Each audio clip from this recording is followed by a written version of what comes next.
할렐루야 샬롬. 우리 인사합니다. 할렐루야 샬롬 샬롬 샬롬 샬롬 샬롬. 하나님 사랑합니다. 여러분 주 안에서 사랑합니다.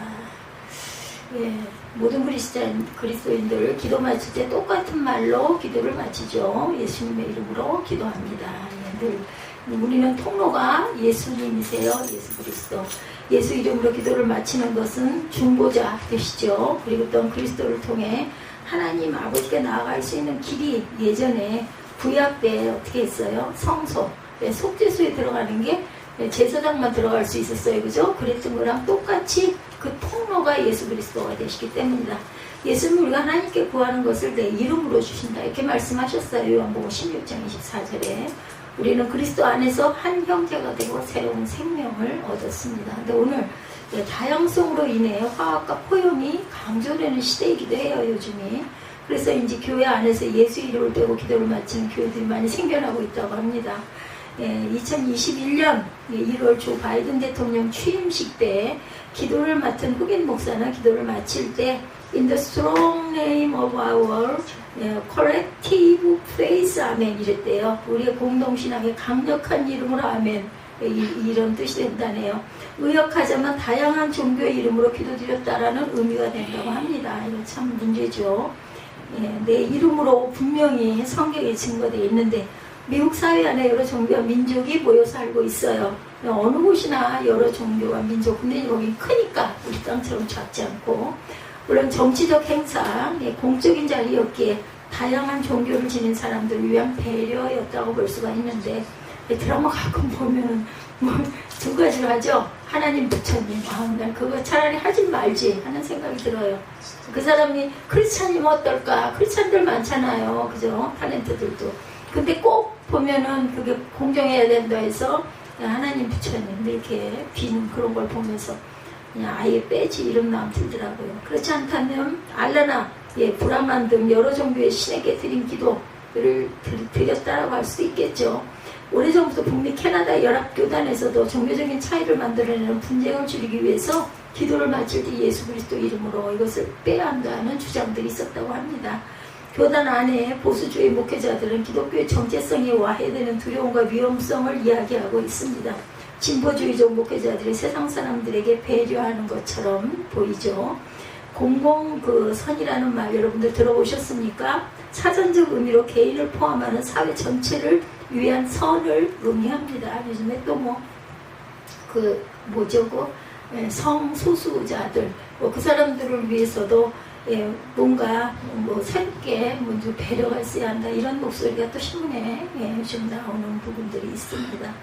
공공선을 이루기 위한 새하늘과 새 땅의 회복은 예수의 구속을 흐릿하게 해놓아야 화합이 이루어지게 될 것이다, 이런 그 주장이죠. 하나님이 지으신 창조 세계의 회복도 선교의 관점에서 유일한 중보자를 드러내지 않아야 한다? 과연 이게 옳을까요? 저는 동의하지 않습니다. 이런 이제 주장들이 있다라는 것은 우리가 알고 가야 되겠지만, 그래야 종교 간의 화합들이 이루어진다는 주장을 한다는 거죠. 유일한 중보자는 내적으로 인식만 하고 겉으로는 고백하지 말자. 이건 고백이 아니죠. 우리는 예수의 이름이 사라져가는 시대에 살아가고 있는 것만은 사실인 것 같습니다. 에스겔 34장 양과 목자에 대한 말씀이죠. 11절에 보면 에스겔 34장 11절 12절입니다. 곧 내가 내 양을 찾고 참된 목자가 양 가운데 있는 날에 양이 흩어졌으면 그때를 찾는 것 같이 내가 내 양을 찾아서 그리고 캄캄한 날에 흩어진 모든 곳에서 그것들을 건져낼지라, 이렇게 증거하고 있어요. 당시 이스라엘의 백성들은 죽거나 포로로 끌려갔죠. 이스라엘의 땅은 바벨론 제국의 손에 들어갔었습니다. 목자가 없으니 흩어져서 스스로 힘을 의지하며 살아가는 것은 당연했을 거예요. 양들이 참 어쩔 수 없는 현실이었죠. 그러나 에스겔 선지자는 이스라엘 민족이 흩어지게 된 중심에는 죄가 있음을 지적합니다. 죄로 인해 내 양들이 흩어졌지만 목자는 내 양을 버리지 않겠다고 하세요. 포기하지 않는 사랑으로 찾아오시겠다라는 거죠. 대략 600년 후에 하나님은 모든 인류의 목자가 되시는 예수를 세상에 보내셔서 하나님 나라를 성취하시죠. 그 에스겔이 이렇게 선포한 이후 600년이 흐른 후에 하나님은 예수를 통해서 문을 열어놓으셨습니다. 인간의 마음은 탐욕과 이기심으로 물들어 있지만 새로운 생명을 얻고 회개하는 사람들을 찾고 찾으신다라는 거죠. 십자가의 구속을 지워버리면 그리스도밖에 있는 영혼들을 돌아올 수가 없어요. 예, 죄가 법으로 제정되지 않으면 인간은 깨닫지를 못합니다. 예, 그리스도는 율법을 폐하기 위해 오신 것이 아니라 이루기 위해서 오셨다고 말씀하시죠. 율법을 완성하러 오신 주님의 구속이 없으면 화합하고 수용하는 것은 답이 아니라는 마음이 듭니다. 요한복음을 기록한 목적은 예수가 그리스도라는 것과 그리스도 안에서 생명을 얻는 자로 살아가기 위함입니다. 예수님께서 보여주신 복음이 그리스도인의 정체성인 것이죠. 예수님은 본문의 말씀을 하실 때 에스겔 34장을 염두에 두고 하셨어요. 유대인들은 하나님을 목자로 부르는 것에 익숙했습니다. 다윗도 시편 23편에 하나님을 목자로 고백하죠. 예수님은 자기 선언을 하시는데 나는 양들의 문이다. 그리고 나는 선언 목자다. 이렇게 말씀하세요. 기도는 양의 문이 되시는 그리스도 안에서 머물렀다는 믿음의 고백입니다. 첫째, 주님은 양의 문이세요. 그죠? 선한 목자이신 예수님, 예수께서 다시 말씀합니다. 내가 너에게 진리를 말하노니 나는 양의 문이로다. 나보다 앞에 온 사람들은 다 도둑이며 강도들이다. 이렇게 얘기합니다. 7절, 8절에 말씀하고 있어요. 양들은 그 사람들의 말을 듣지 않는다. 나는 문이다. 나를 통해 들어가는 사람은 구원을 얻을 것이다. 그 사람은 들어가기도 하고 나가기도 하며 또 좋은 목초를 발견하기도 할 것이다. 양들에게는 위험이 닥치는 순간들이 비일비재하게 많이 있죠. 다시 한번 7절부터 보죠. 내가 진실로 진실로 너에게 이르노니 문을 통하여 양 위에 우리로 들어가지 아니하고 다른 데로 넘어가는 자는 절도며 강도다. 문으로 들어가는 이는 양의 목자라. 문지기는 그를 위하여 문을 열고 양은 그의 음성을 듣나니 그가 자기 양의 이름을 각각 불러 인도하여 내느니라. 자기 양을 다 내놓고 후에 앞서가면 양들이 그의 음성을 아는 고로 따라오되 타인의 음성은 알지도 못하는 고로 타인을 따르지 아니하고 도리어 도망하느니라. 예수께서 이 비유로 그들에게 말씀하셨으나 그들은 그가 하신 말씀이 무엇인지 알지 못하니라. 7절입니다. 그러므로 예수께서 다시 이르시되 내가 진실로 진실로 너에게 말하노니 나는 양의 문이라. 나보다 먼저 온 자는 다 절도요 강도니 양들이 듣지 아니하였느니라. 내가 문이니 누구든지 나로 말미암아 들어가며 구원을 받고 또 들어가며 나오며 꼴을 얻으리라. 도둑이 오는 것은 도둑질하고 죽이고 멸망시키려는 것뿐이며 내가 온 것은 양으로 생명을 얻게 하고 더 풍성히 얻게 하려는 것이라. 나는 선한 목자라. 선한 목자는 양들을 위하여 목숨을 버리려니와 삭구는 목자가 아니요 양도 제 양이 아니라 이리가 오는 것을 보면 양을 버리고 달아나니 이리가 양을 물어가고 또 훔치느니라.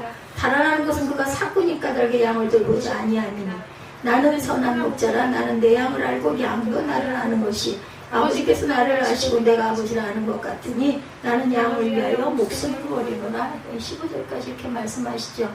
양들에게 위험이 닥치는 순간 지진만 해도 양들의 생명을 위협하는 재해이죠. 생각지 못했던 삶의 위기, 말없이 찾아오는 질병들, 그죠?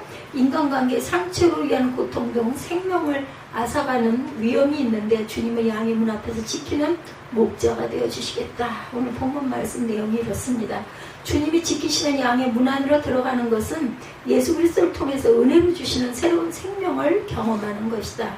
죽음을 이기신 생명의 근원으로 들어가죠. 이것이 기독교 신앙의 본질입니다. 출애굽 사건은 이스라엘 백성들의 애국으로부터 해방되는 사건을 넘어서 구속사적 의미가 있어요. 6월절 피가 없었으면 출애굽은 일어날 수 없었습니다. 6월절은 어린 양 예수님을 상징하죠. 죽음의 천사가 애국 전역을 휩쓸고 갈 때 애국 사람들의 집과 이스라엘 백성의 집을 구분하기 위함이라면 굳이 어린 양을 죽이지 않아도 문 앞에 양 한 마리 묶어두면 될 수도 있을 텐데 6월절 어린 양을 죽임을 당해야만 했어요. 그 피가 문 앞에 뿌려져야 했습니다. 마태복음 27장 37절, 마가복음 15장 26절에 보면 예수님이 달리신 십자가 위에 그분의 죄명을 적죠. 그 머리 위에 유대인의 왕 예수가 쓴 죄패가 붙어 있었다고 하죠. 죄가 없으신 분인데 양의 문이 되기 위해서 온갖 수치와 고통을 겪으셨어요. 재판관인 빌라도 역시 그분의 죄가 없다는 것을 알았고 마지막 순간까지 의로운 사람이라고 증언합니다. 양의 문이 되시는 예수 외에는 구원이 없다라는 것이죠. 저와 여러분의 영혼은 예수 그리스도로 인해 죄와 사망에서 구원을 받으셨습니까? 아멘. 기독교가 말하는 생명의 깊이를 알지도 못한 채 기독교 교리에만 문자적으로 매달리고 있지는 않은지. 참 성경 공부 필요합니다. 근데 그것이 때로는 필요악이 되는 경우들이 많다라는 거 우리가 항상 생각해야 합니다.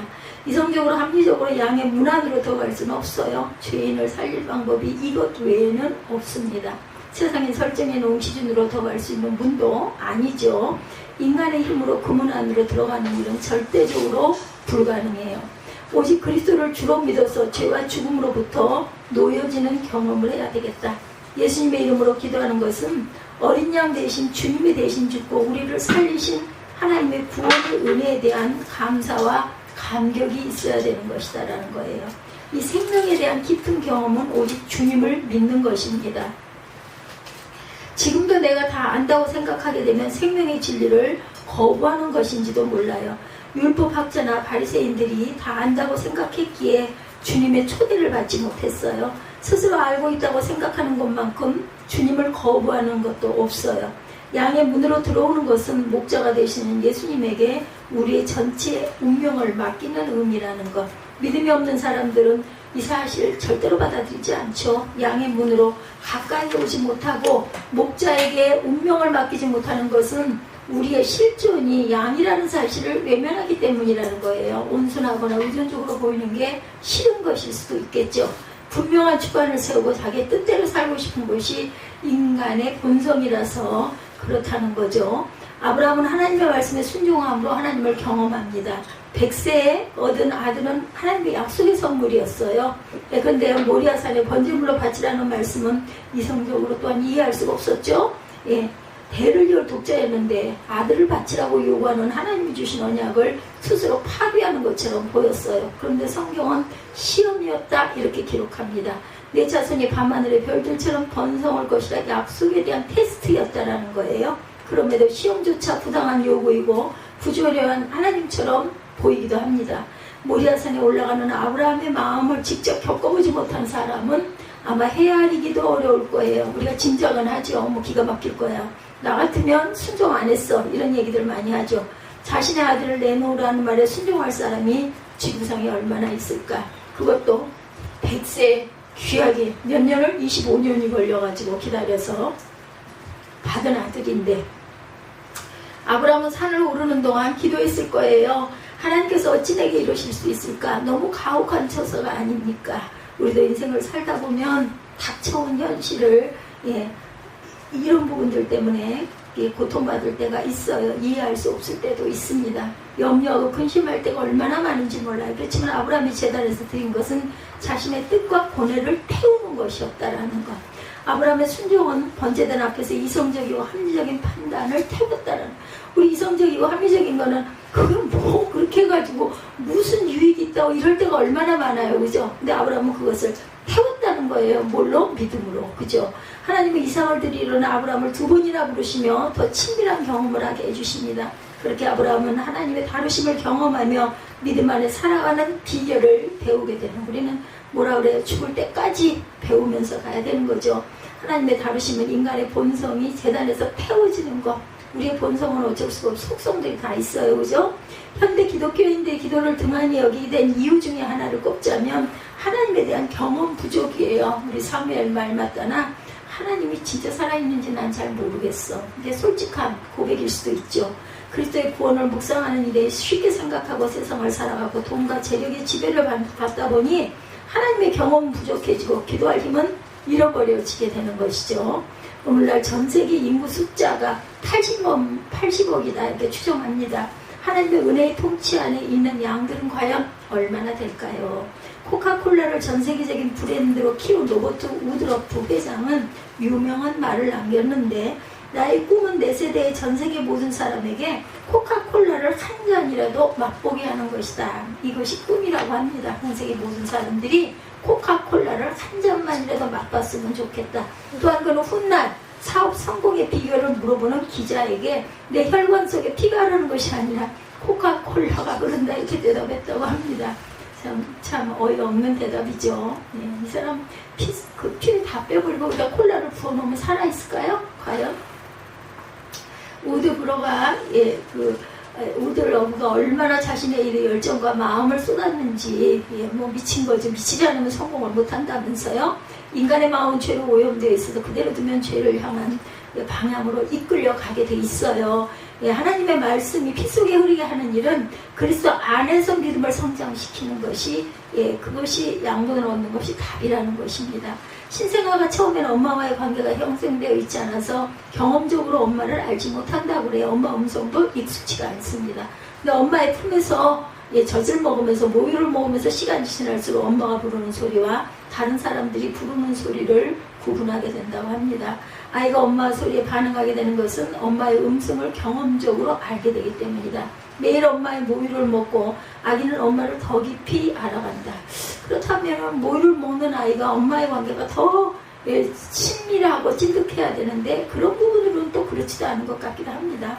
하루 종일 말씀을 읽고 성전에 있었다고 해서 예수 그리스도 안에 있다고 전제해서는 안 되겠죠. 그리스도 이름으로 기도를 마쳤다 해서 예수 안에 살고 있다고 생각해서도 안 됩니다. 주님이 먼저 십자가에서 오래 참으사 믿는 자들에게 영원한 생명을 주시려고 본이 되어 주셨다는 것을 마음 깊이 담지 않으면 우리는 하나님의 뜻과 반대되는 죄를 저지를 수도 있고 뜻밖에 서 있다가 문 밖에 서 있다가 어느 날 흐리고 캄캄한 날을 맞이할 수도 있어요. 기도의 마음에 무엇을 당하느냐는 아주 중요합니다. 무엇을 담느냐, 주님의 마음이 어디를 향하고 있는지, 주님의 시선이 어디에 머물고 있는지, 양의 문이 되시는 주 안에 머무는 저와 여러분들이 되시기 바랍니다. 둘째, 주님은 양들을 위해 목숨을 버렸다 이렇게 말씀하죠. 14절부터 17절까지 보면 나는 양을 위하여 목숨을 내놓는다. 내게는 이 우리 안에 있지 않은 다른 양들도 있다. 나는 그 양들도 인도해야 된다. 그 양들도 내 음성을 들을 것이다. 그래서 한 목자 아래 한 무리가 될 것이다. 17절에 아버지께서 나를 사랑하시는 것은 내가 나의 목숨을 스스로 버리기 때문이다. 나는 목숨을 다시 얻기 위하여 목숨을 버린다. 18절에 봅니다. 이를 내게서 빼앗을 자가 있는 것이 아니다. 내가 스스로 버리노라. 나는 버릴 권세도 있고 다시 얻을 권세도 있으니 이 계명은 내 아버지께서 받았노라 하시니라. 이렇게 말씀하고 있어요. 정말 누군가를 위해서 실제 목숨을 내놓는다라는 거 쉬운 일이 아니죠. 불가능한 일입니다. 누군가를 위해 나의 목숨을 내어놓는 일, 누구나 할 수 있는 일은 절대 아닙니다. 인간의 본성을 거스르는 일이기도 해요.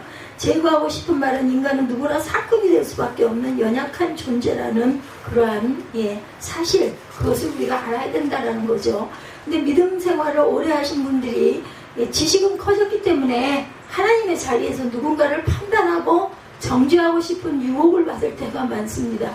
사건이라는 것은 우리 모두가 피할 수 없는 거예요. 오직 선한 목자는 예수 그리스도이시죠. 겟세마네 동산에서 예수님도 그 길을 피하고 싶어 하셨어요. 여러분들 아시죠? 고백. 그러나 주님은 스스로 선한 목자의 길을 선택하셨죠. 내 뜻대로 마옵시고 아버지의 뜻대로 하옵소서 이렇게 기도했습니다.